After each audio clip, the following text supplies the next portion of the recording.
Hello বন্ধুরা, good morning. তো দেখো সকালবেলা আমি বাসন টাসন ধুয়ে নিয়েছি আর এখন জল ভরে নিচ্ছি। তো তোমরা সবাই জানো না হয়তো আমি কোথায় গেছি। আমি গেছি আমার শ্বশুর বাড়িতে। তো আমি যেখানে থাকি সেখানে ভাড়া থাকি। এখন আমি শ্বশুর বাড়িতে গেছি, আমাদের সেই গ্রামের বাড়িতে।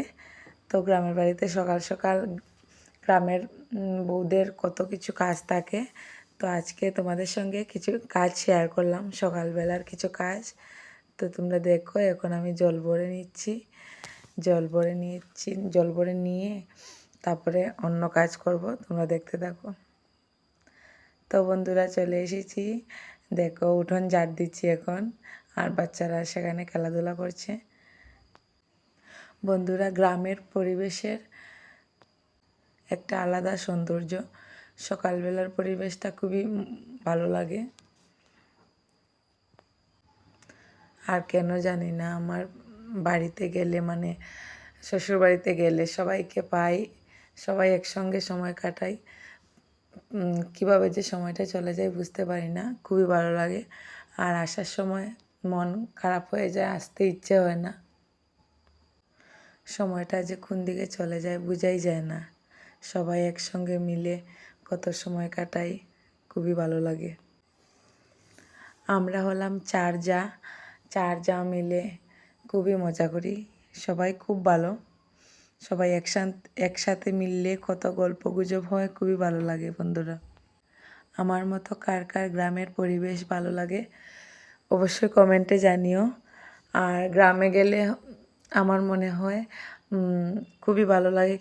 কেন ভালো লাগে আমি বলি, কারণ গ্রামের ওয়েদারটাই আলাদা, প্রাণ ভরে নিঃশ্বাস নেওয়া যায়, শ্বাস নেওয়া যায়, খুবই মজা লাগে। তো দেখো বন্ধুরা, আমার উঠোন ঝাড় দেওয়া প্রায় শেষ। তো এখন আমি চান করে নেব, চান করে চলে যাব ঠাকুর ঘরে। তো চলে এলাম ঠাকুর ঘরে, এখন আমি ঠাকুর সেবা দেব। তো তোমরা দেখতে থাকো আমি কিভাবে ঠাকুর সেবা দিই। সত্যি ঠাকুর না থাকলে, ভগবান না থাকলে, ভগবানকে ডাকলে, মন ভরে ডাকলে খুবই ভালো লাগে। আর আমার মতো কার কার ঠাকুর সেবা দিতে ভালো লাগে অবশ্যই কমেন্টে জানিও। আর একটু সাবস্ক্রাইব করে পাশে থেকো। তো বন্ধুরা দেখো, আমি এখন আজকে সোমবার ছিল, তো তাই আমি শিব ঠাকুরকে চান করিয়ে নিলাম আর সব ঠাকুরকে মুছে দিয়েছি। তারপরে এখন আমি থালাতে ঠাকুরের প্রসাদ দিচ্ছি।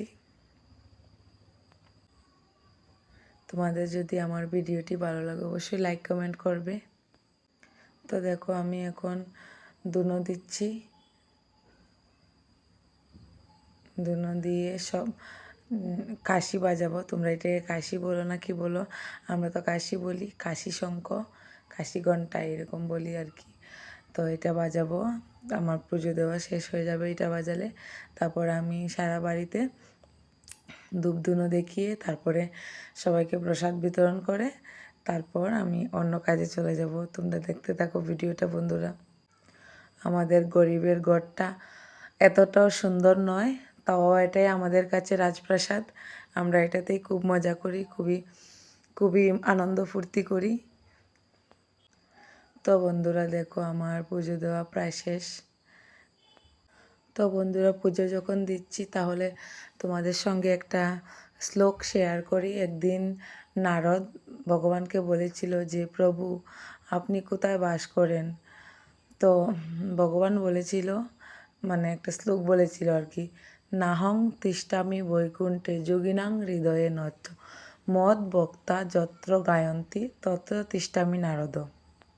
তো দেখো বন্ধুরা, এখন আমার পুজো দেওয়া শেষ। তো আমরা চলে এসেছি রান্নাঘরে, আর আমার ননদ এসেছিল, আর আমরা 3 যা বসেছি খেতে, 4 জন মিলে, 3 যা আর ননদ 4 জন মিলে বসেছি খেতে। তো প্রায় খাওয়া দাওয়া শেষ, আর ওদিকে দেখো বাচ্চারা খেলাধুলা করছে। তো আজকের ব্লগটা এখানে শেষ করলাম।